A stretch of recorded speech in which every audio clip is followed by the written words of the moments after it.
बिहार सहित देश में राजनीतिक उथल पुथल मचा हुआ है और इसी उथल पुथल के बीच में कई ऐसे सबूत हैं जो सामने निकल करके आने शुरू हो गए हैं। एक तरफ आपने देखा कि किस तरह से राहुल गांधी की सदस्यता समाप्त हो गई, तो वहीं आपको बता दें कि और भी कई ऐसी बातें सामने आ रही हैं जिसको लेकर के कहा यह जा रहा है कि राहुल गांधी के बाद अब किसका नंबर।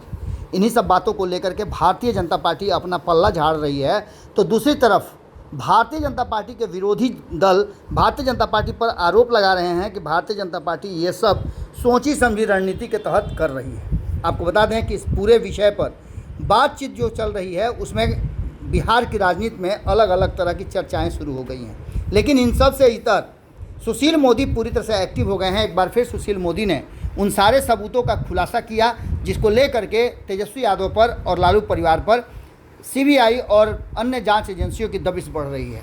उप मुख्यमंत्री रहे सुशील मोदी अब राज्यसभा के सांसद हैं और उन्होंने एक बार फिर से बिहार का कमान अपने हाथ में ले लिया है। आपको बता दें कि तेजस्वी यादव को लेकर के और लालू प्रसाद को लेकर के वो लगातार खुलासे कर रहे हैं। इस बीच में उन्होंने नीतीश कुमार पर भी कई तरह की बातें रखी हैं। अब जबकि तेजस्वी यादव सीबीआई और ईडी के कहा जा रहा है कि जांच के घेरे में हैं, वहीं सीबीआई से बातचीत के दौरान कल 8 घंटे 7 घंटे की पूछताछ में तेजस्वी यादव ने क्या कुछ कहा, इस पर कयास लगाए जा रहे हैं। तो वहीं सुशील मोदी ने कई ऐसे खुलासे किए हैं और इतना ही नहीं, इस बात पर ललन सिंह के बयान के बाद ललन सिंह को ही कटघरे में खड़ा कर दिया है और ये बात खुल करके बता रहे हैं सुशील मोदी कि पिता को फंसाने के बाद पुत्र को भी फंसाने की सारी रणनीति और राजनीति सीबीआई के सामने ललन सिंह ने ही सबूत देकर के शुरू की है। उन्होंने कहा कि तेजस्वी यादव को बताना होगा कि दिल्ली की फ्रेंड्स कॉलोनी में 150 करोड़ के 4 मंजिला मकान जिसकी संख्या 1088 डी बताई जा रही है कि मालिक कैसे बने।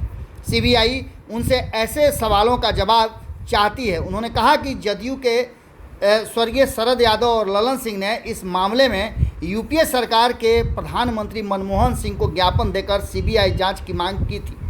बाद में ललन सिंह ने नीतीश कुमार के इशारे पर सीबीआई को पुख्ता सबूत भी उपलब्ध कराए थे। सीबीआई इस मकान में का जो वास्तविक सच है वो जानना चाहती है और इसी मामले में लगातार तेजस्वी यादव फंसते जा रहे हैं। लाख तेजस्वी यादव के साथ आने के बाद ललन सिंह बात कर लें, लेकिन ललन सिंह को फंसाने वाले और सबूतों को उपलब्ध कराने वाले ललन सिंह ही हैं। तेजस्वी यादव ये पहले शख्स नहीं है, बल्कि उनके पिता और उनके परिवार को भी फंसाने में ललन सिंह की बड़ी भूमिका रही है।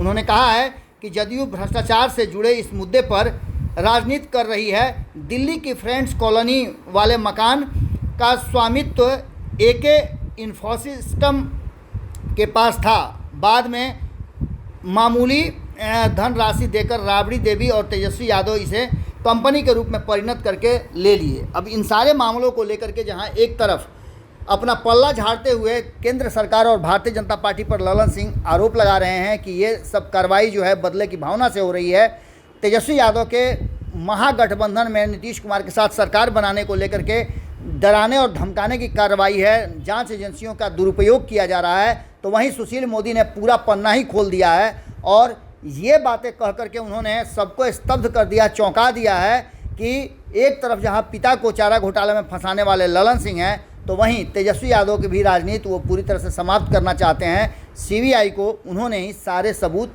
दिए हैं। अब देखना दिलचस्प होगा कि सुशील मोदी के इस खुलासे के बाद क्या कुछ होता है और किस तरह से नीतीश कुमार, ललन सिंह और तेजस्वी यादव, लालू प्रसाद आपस में सामंजस्य बिठाते हैं या एक दूसरे से शक की निगाह से देखते हैं।